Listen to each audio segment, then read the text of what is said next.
And looks like we're live. Awesome. That was a good one for the Jazz.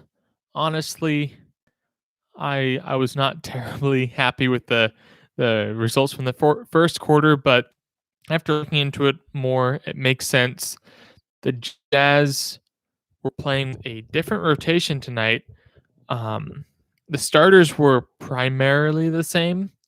Royce O'Neal was resting tonight, which was kind of cool because on Saturday's episode, Nate and I were talking about how we thought players should be rested more, especially the final stretch. The Jazz are probably going to hold on to the first seed. And we are talking about how Royce O'Neal is probably like played with an L. So we think he's probably playing a few too many minutes. So seeing him get the chance to rest tonight against a team who's towards the bottom of the standings, I think that was a good call. And Jordan Clarkson, he's injured, and Joe Ingles was out with injury tonight as well. So those are three players who normally get a lot of minutes who weren't playing tonight. So that led us to see different players who we don't really get to see play unless it's garbage time come out and play. So we saw Ilyasova get early minutes. We saw Brantley get minutes throughout the game, and he played great. He had 10 points by the end of the night. We saw Oni early on. We saw Thomas come in, and he hit a three, and he hit another jumper as well, a mid-range jumper. So that was cool to see. They didn't play a particularly deep lineup. The Jazz normally play a 9-man rotation. Tonight they played a 10-man rotation. So it wasn't like they were digging deep into the bench. It was just three guys who normally get large, like a lot of minutes almost every game, 15 plus minutes, weren't playing tonight. Probably closer to 20 plus minutes because this is Ingles, Clarkson, and O'Neal. One of those is a starter, and the other two get either close to 20 minutes or way more than 20 minutes most games. So cool to see some of the bench players play. I thought that was fun, especially seeing Brantley. It's not like he went off. He had 10 points, but he made some good plays. He hit some shots. Good for him. And I'll go over this a little more in the box score, but I just want to give a shout out to Lou Dort on the Oklahoma City Thunder. He finished the game with 42 points, and he was, I think he slowed down in the second half a little more, but at the beginning, he was unstoppable. And then there were a couple plays throughout towards the end where he just looked in complete control. So that was exciting to see him play. I haven't really seen him play much.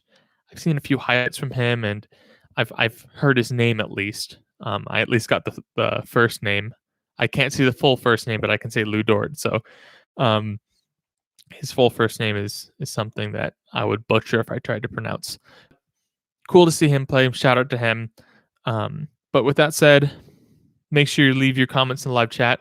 I'm going to go over the team stats, go over the box score real quick, and then I'll address whatever comments you have in the live chat until we're out of comments. Cool. So while I'm going over the stats, just keep in mind the Jazz played a different rotation tonight. They're missing three players who typically add some sort of three players who normally score in the double digits. O'Neal doesn't always get there, but he gets a few shots up. He's part of the offense. So the bench offense was definitely way different than what it normally is. And so keep that in mind while I'm going over these stats. But the Jazz, they did not shoot great tonight. They were just under 42% as a team from the field. From three, they were fine. They were 17 for 47, which is 36%. I'd like to see that a little bit higher, but I'm not terribly upset with a 36% from three as a team.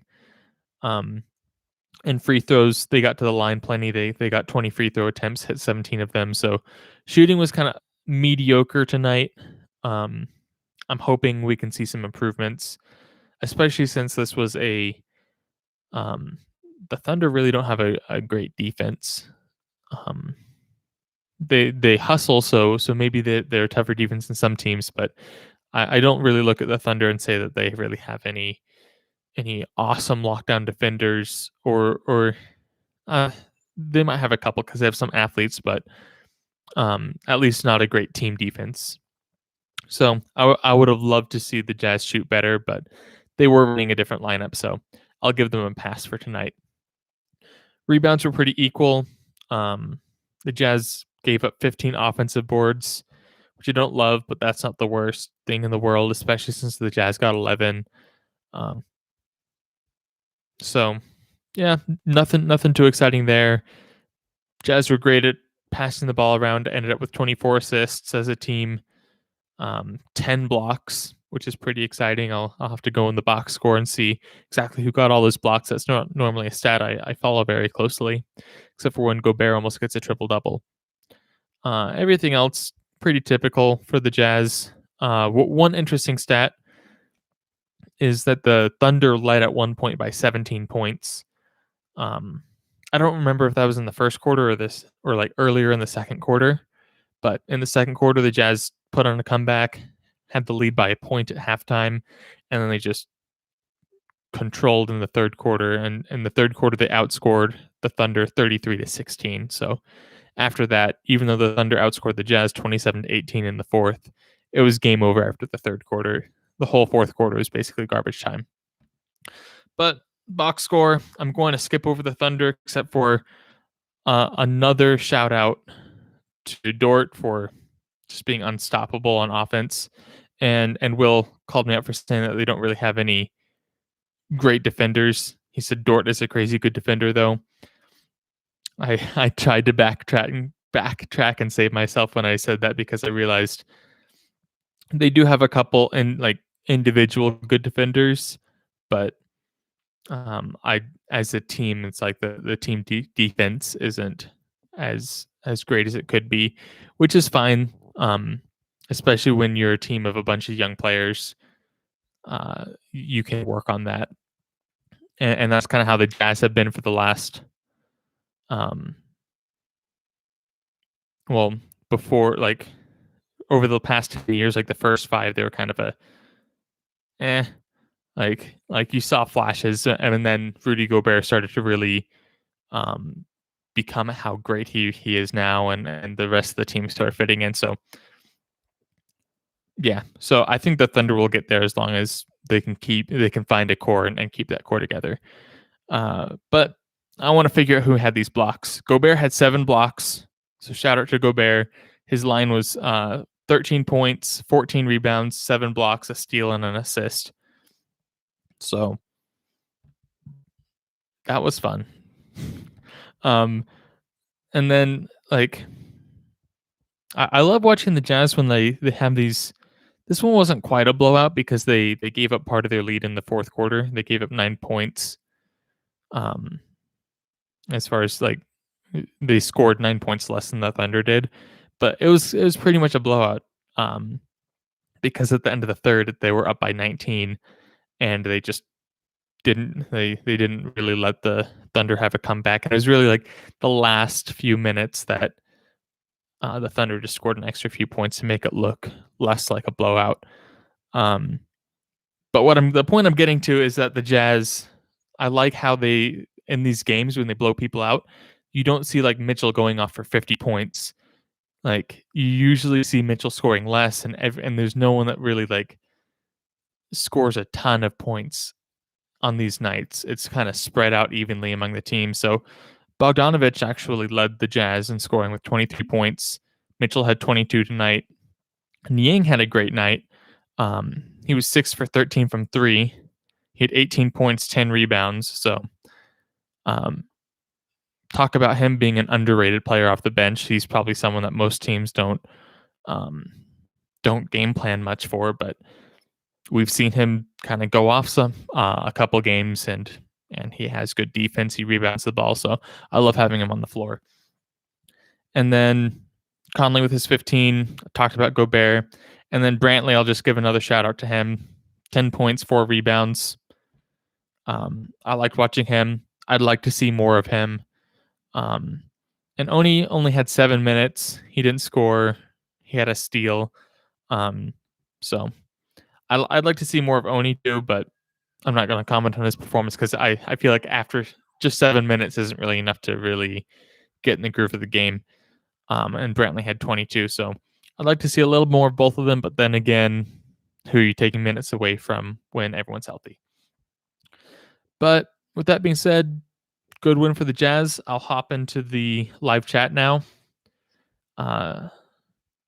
Yeah, and once we run out, then I'll close it. But overall, just some thoughts before hopping into the chat. Yeah, just good win for the Jazz. I don't know. Said that 15 times already, but I was coming into this video almost expecting to do a yeah, we won, but this is concerning. And as I was digging through the stats, I'm giving them a pass for some of the stats, like the low shooting percentage because of the new lineup. And I know the Thunder, they're not a great team. Like it would be a pretty big upset if the Jazz lost, but I liked seeing the bench players. I thought overall the team played well, except for that first quarter. And it just and you saw a lot of the bench players playing pretty early on in the game, which I think kind of threw everything off. That like even when you have the normal bench out there, you don't really see that a whole ton. You see the starters play the first, I don't know, 8-9 minutes of the game, except for maybe Clarkson comes in.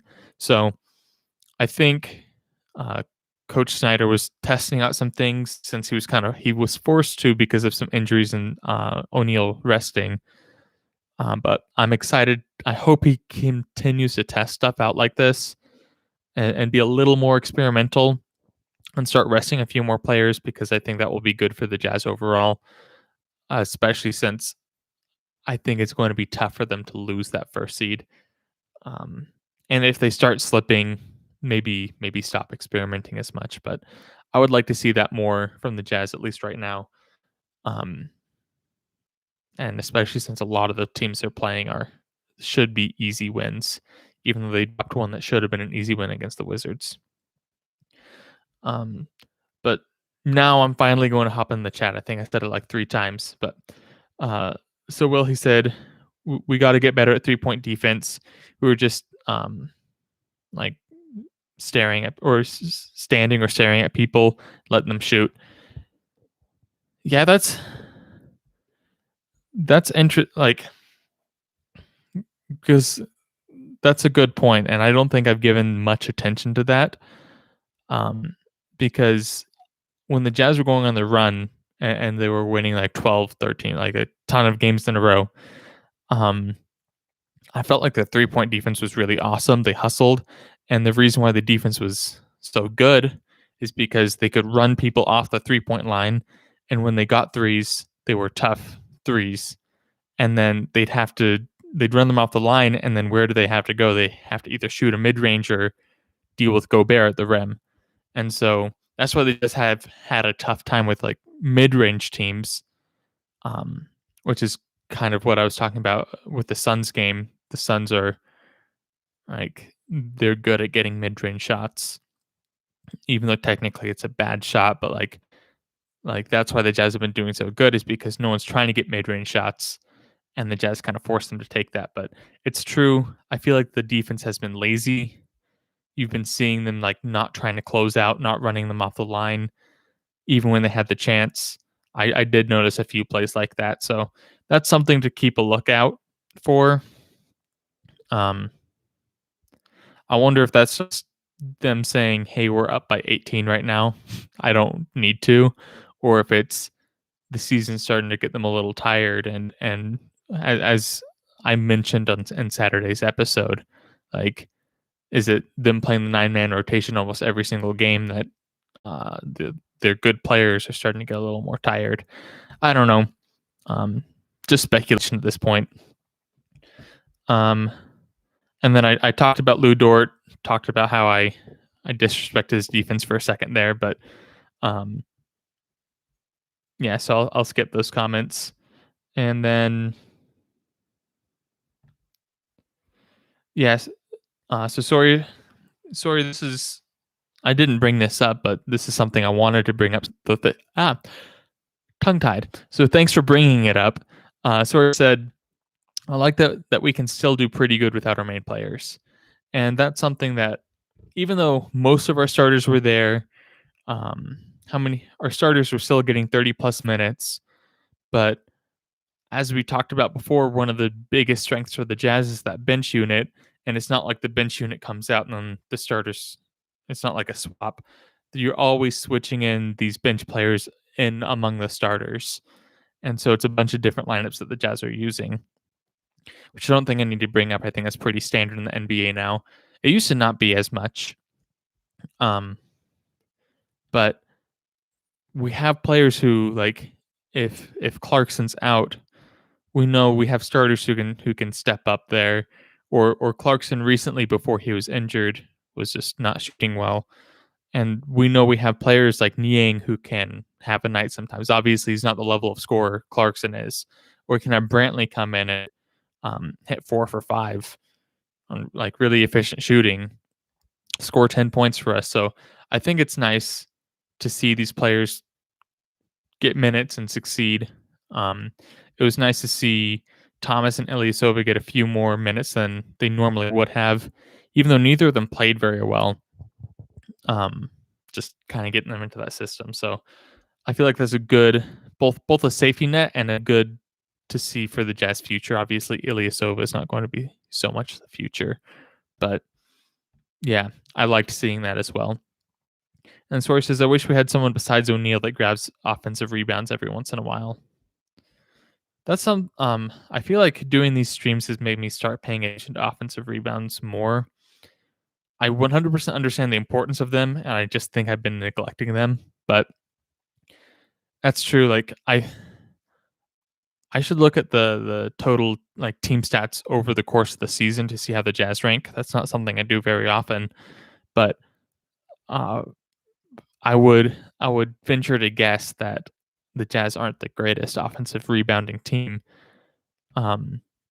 Which, to be fair, that stat can be skewed because for most of the season the Jazz have been lights out shooting, and if you're making most of your shots, there's less offensive rebounds to be had. So I guess you'd want to look at offensive rebound percentage.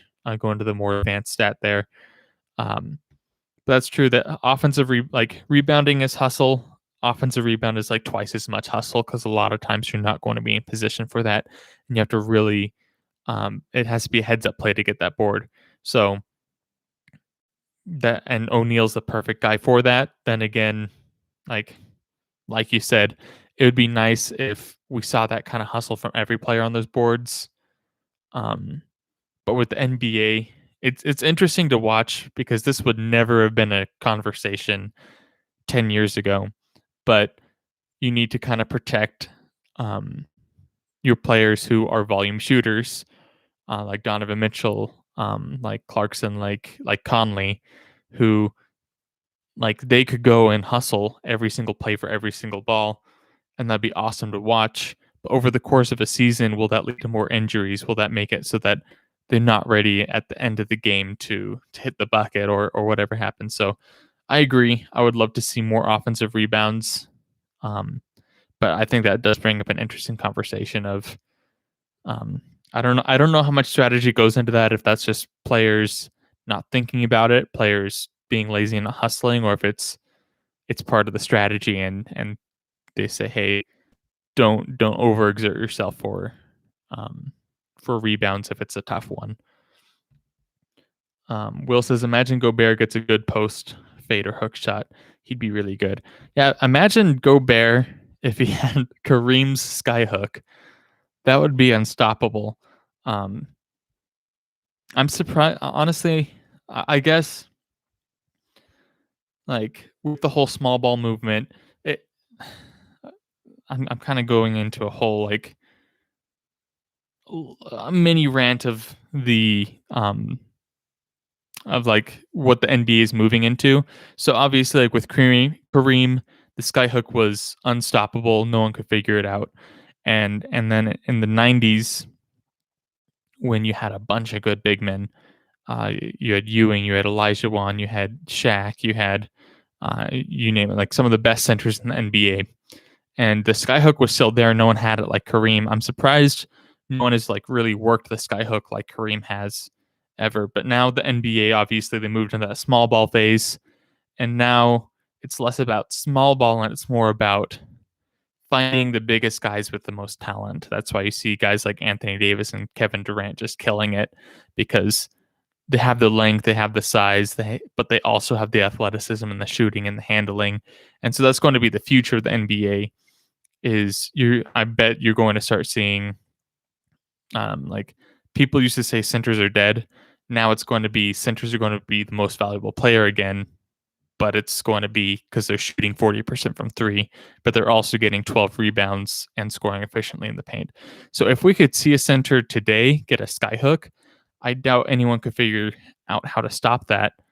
And then Gobert pulls that out 4 or 5 times a game, hits it, I don't know, 60, 70%. Um, what is anyone going to do? So I would love to see that. Then again, that's probably a lot of hours of effort to really get Gobert to get to that point with a shot like that. So um, it would be fun though. Um, yeah, and then he could, yeah, because that was, yeah. So Will brings up the point, yeah, and then he could pass out to open shooters from the post, because we like when the Jazz are shooting well, the beauty of the offense is you have Gobert in the dunker's position, you have Mitchell driving, or anyone else really driving to the hoop, because Mitchell is a great spot up shooter as well. Someone drives in, and then the defense naturally has to get sucked into the paint because you need whoever's guarding Gobert to come stop the drive, and then you need someone to defend Gobert to stop the oop, which no one's really been able to do super efficiently yet, as far as I've seen. Um, but then if they get enough players down there, enough defenders down there to stop that whole thing, then you now have 3 players on the outside who can shoot. But then imagine if you don't even need someone to drive in, and you just have Gobert who can score by himself, and now you have 4 shooters on the outside, and Gobert's demanding a double or triple team at times, and then yeah, that's scary. Um,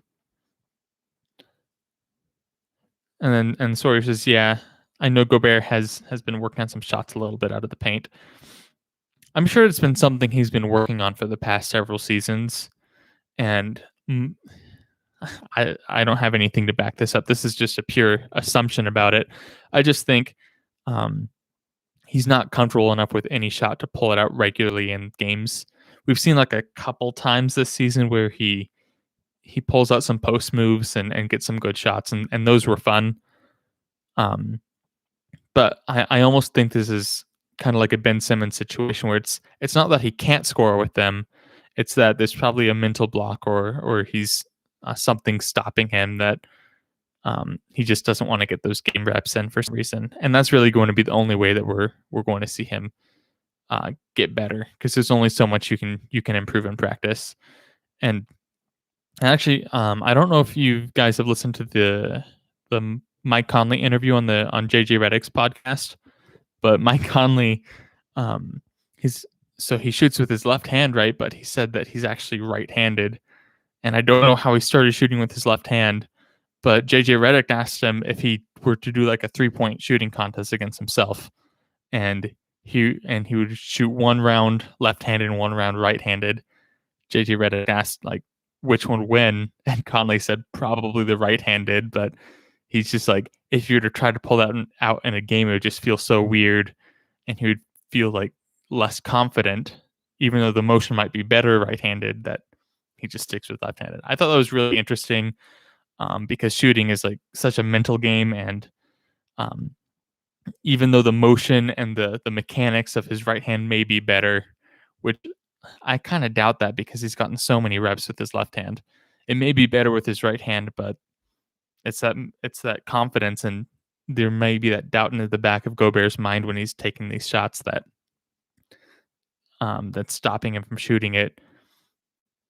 Which, if he has that doubt, maybe, I don't know, maybe he shouldn't.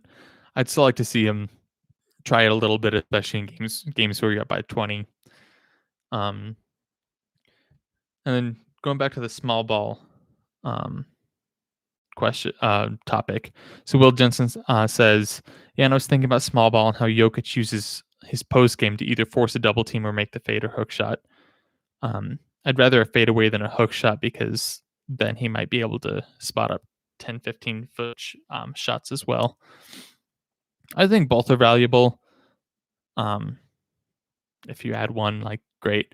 I feel like the hook shot would be more comfortable for Gobert because he's standing right there next to the rim either way.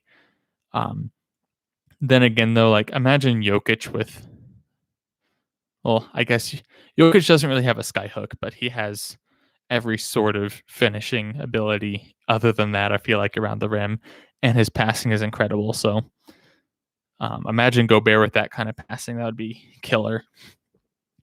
So he says, it sometimes annoys me when Clarkson is in trouble near the free throw, so he pump fakes and shoots instead of passing out. Watching Clarkson is really frustrating sometimes because I feel like 70% of the shots he takes are bad shots, but they go in. So I'm like, if I was his coach, I would be like about to yell at him, and then I see the shot go in, and I'm just like, I don't like it, but it goes in pretty regularly, so I'm not going to complain about it. And that's just Clarkson's role in the Jazz. Like Will said, Clarkson needs to get better at passing. Clarkson's probably not the best passer, but I don't think he's like a bad passer. I just think his game is, he knows how to score the basketball. He's such a specialist at that he's more effective just taking a bad shot than trying to pass out of a situation. But it's always nice to have a player with more moves. Like we've been talking about Gobert with the sky hook. But I don't know, that there's always room for a specialist on a team, and that's why players like JJ Redick, who all they really do is they run off the screens and hit threes.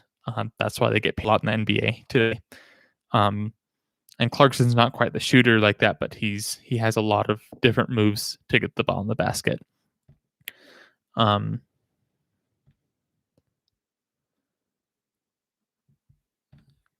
then, Will commented, I remember against the Pelicans, he made a college range shot, like a college 3-range shot. I'm guessing you're talking about Gobert.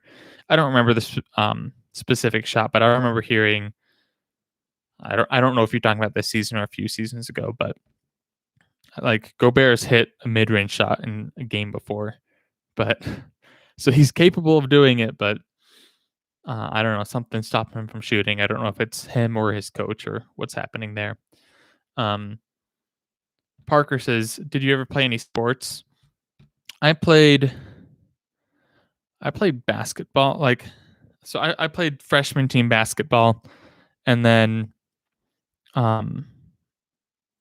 sophomore season, I tried out on a broken ankle, which it was like I'd broken my ankle before, like a couple years before, and I was pretty sure it was a broken ankle, but I was like, I didn't want it to be a broken ankle because tryouts were right then, so I went for it anyway.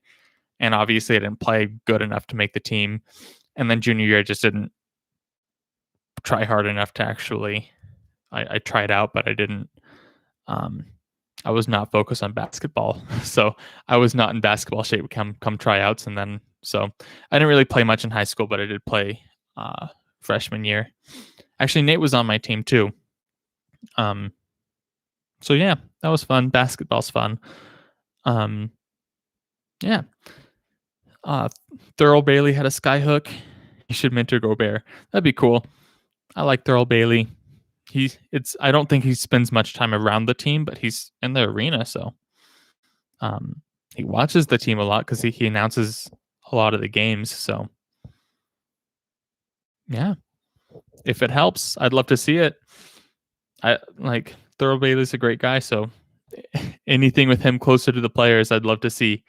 And it was this year that Gobert hit the shot. Cool. Rudy Gobert is here.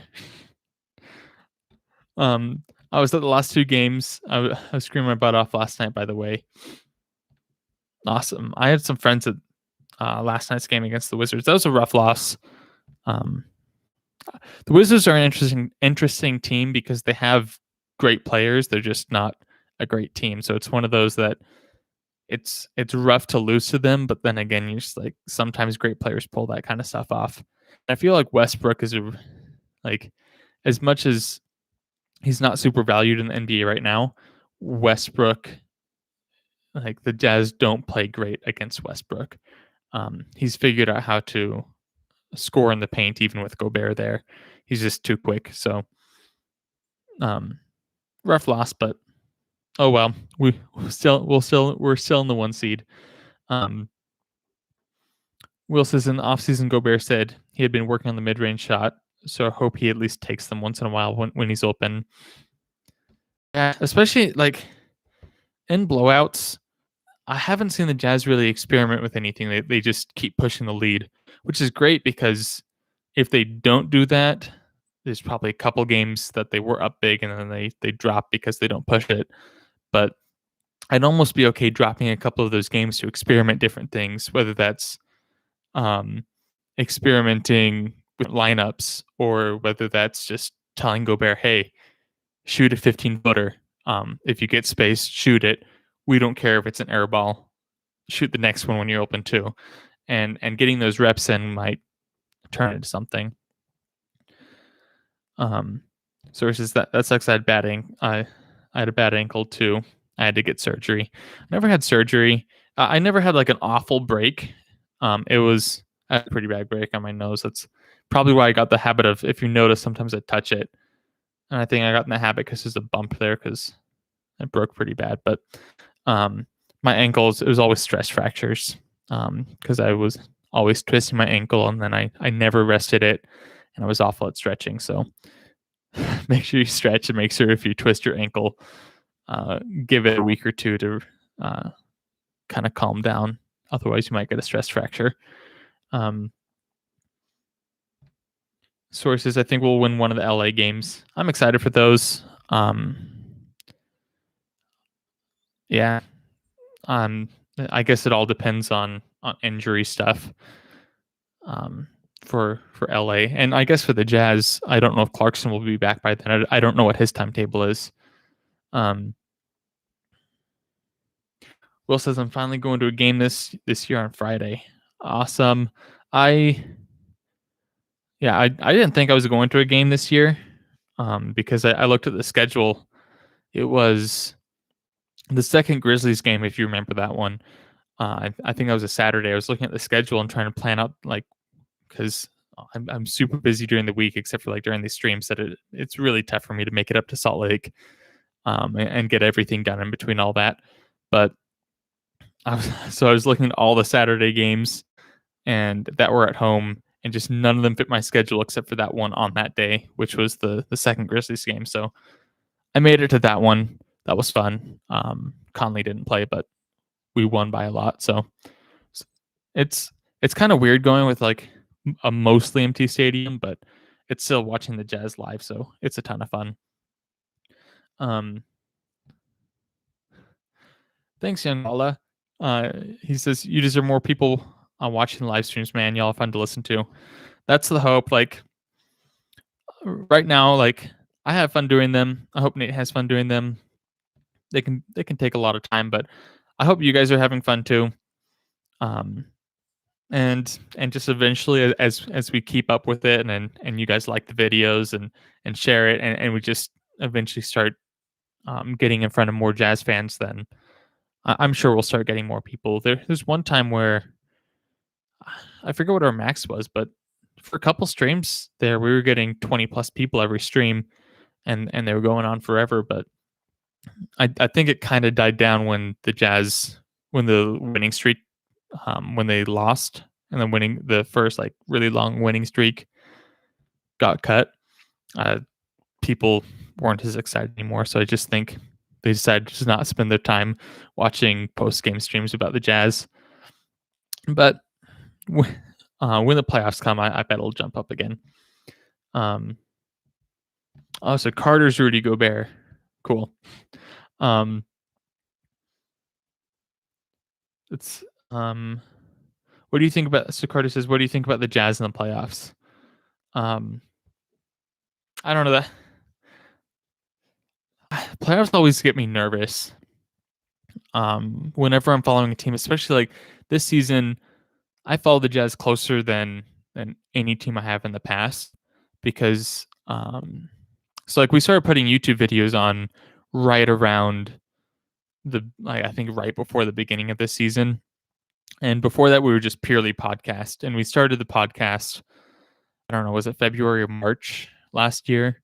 And so we did that for a few weeks. Then everything shut down and the NBA stopped playing. So then we had a hiatus and then we kept going. Um and so we started in the middle of that season. So I'm kind of nervous for playoffs just because I've never followed a team so closely as I have this Jazz team. Um, but basically, I think it all comes down to that 3-point shooting. Obviously, earlier in the stream, we brought up a few issues that, like offensive rebounding and perimeter defense, like running people off the 3-point line.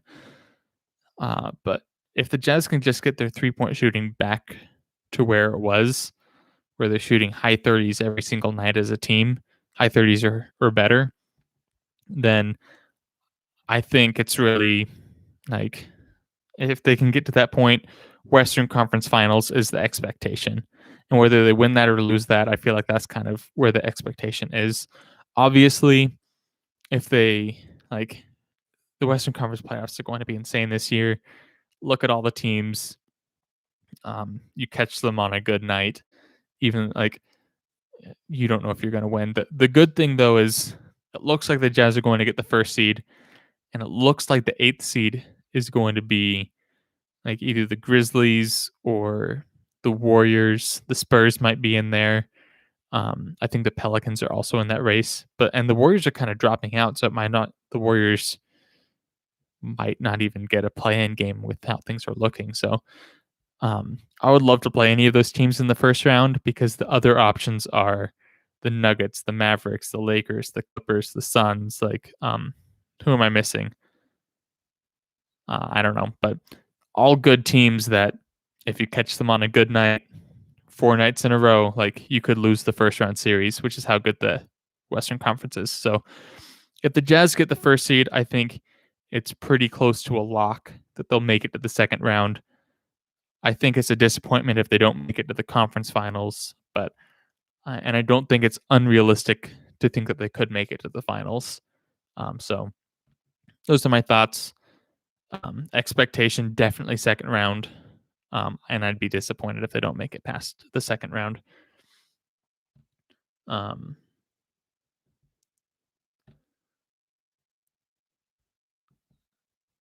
Yeah, they're way. So Sorry says they're way better teams in the Western Conference than in the East. Um, and Carter brings up like, is it just me or are there a ton of superstars in the East now? I feel like the East has always had a good number of superstars, um, but they've never had like like if you watch the episode on Saturday, I brought up the list of champions over the past 21 years, and I think it was 6 or 7. I think there were 7 champions from the East, and the rest were from the West. So if it was 7, that's 7 for the East, 14 for the West. But like since 2000, LeBron has been in the East for almost all of those years. Obviously, he was drafted in 03. Wade was there. Like Carmelo was there for a while. Derrick Rose. Like I feel like the East has always had a ton of superstars, but for some reason the teams just aren't as good. And I don't know what that is. I don't see. Maybe it just happens to be that the West has better run organizations, because I would imagine like if the argument is that players want to play for big market teams, I feel like there are bigger markets in the East than there are in the West. It's really the main big market, or the main big markets in the West are like Golden State and the LA teams. So I don't know. I don't know what would. I don't know if I believe the whole big market thing. I think organizational success is more about the the guys who stick around after players leave, like the GMs and the coaches and the presidents of basketball operations and all that stuff. If you can get a good crew there, then eventually you're going to get the right talent. You're going to draft the right people, and eventually you'll have a title contending team. That's kind of what happened to the Jazz. So um, that would be my best guess of why the West happens to be better. Is just um, maybe there's that'd be interesting to look at is turnover of coaches and GMs in the Western Conference versus Eastern Conference, and we could see if there's a trend between team success and turnover there. I'm sure there's a direct trend, but I wonder if there's more turnover in the East, and maybe that's what caused that. But yeah, um, and and Carter does point out the Nets do have half the East superstars, so even all the washed up superstars in the East made it to the Nets, like Aldridge and Griffin. So interesting to think about. If any of you want to go, I don't know if there's an easy place to look up the turnover rate of like GMs and coaches.